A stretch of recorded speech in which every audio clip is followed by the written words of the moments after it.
بقى لابد أن نقول كلمة حق في حق المغرب، وشكرا المغرب، وشكرا التنظيم، وشكرا الملاعب، وشكرا البنية التحتية، وشكرا المنتخب المغربي، وشكرا الصحافة المغربية، وشكرا الأمن المغربي، وشكرا حسن الاستقبال، وشكرا التمر والحليب، وشكرا تشجيع جميع الفرق الأفريقية سواء السودان، مصر، تونس، الجزائر. الفرق الأفريقية شجعتموها، وشكرا الروح الرياضية، وشكرا صبركم على إنجاح هذه الدورة، وشكرا أنكم صابرتم وصبرتم على هذه الحملة الشعواء من أجل تشويه هذه الدورة وهذا العرس الكروي الكبير. وشكرا أن كانت هذه الدورة هي أنجح دورة في الكان منذ عام 57. وشكرا السيد فوزي لقجع، وشكرا على كل ما فعلتموه. وشكرا مدينة طنجة العالية الغالية، مدينة البوغاز، وشكرا مدينة فاس التاريخية العاصمة التاريخية، وشكرا مراكش العظيمة، مراكش الحمراء، وشكرا كازابلانكا، وشكرا الرباط العاصمة، وشكرا مدينة أجادير الجميلة بأهلها وناسها الطيبين. شكرا لجميع المدن التي احتضنت كأس الأمم الأفريقية.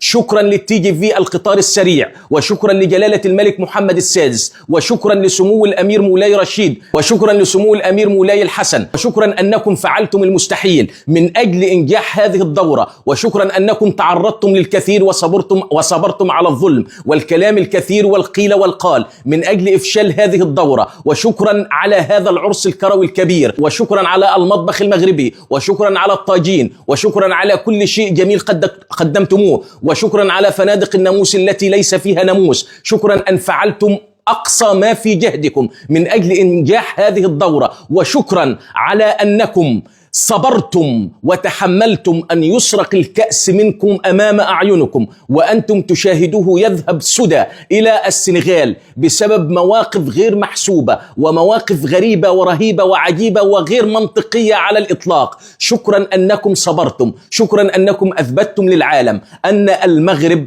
هو بلد الحضارة وبلد التاريخ وبلد التقدم وبلد الناس الطيبين وبلد الروح الرياضية وبلد الصبر وبلد الكلمة الطيبة وبلد حسن الاستقبال وبلد للجميع يفتح ذراعيه للجميع، لجميع أفريقيا ولجميع العرب. شكرا أيها المغاربة، شكرا للشعب المغربي، شكرا لكل شيء على أرض هذا الوطن الحبيب. لابد أن نوجه كلمة شكر إلى هذا المغرب الكبير الذي أثبت حقا أنه كبير في كأس الأمم الأفريقية. أرجو أن توصلوا هذه الرسالة إلى جميع المعنيين في أرض المغرب الحبيب أنكم فعلا بذلتم أقصى ما في وسعكم وتنازلتم كثيرا من أجل إنجاح هذه الدورة، وبالفعل وقد نجحت. ولذلك نقول وشكرا للمغرب أرضا وشعبا وملكا.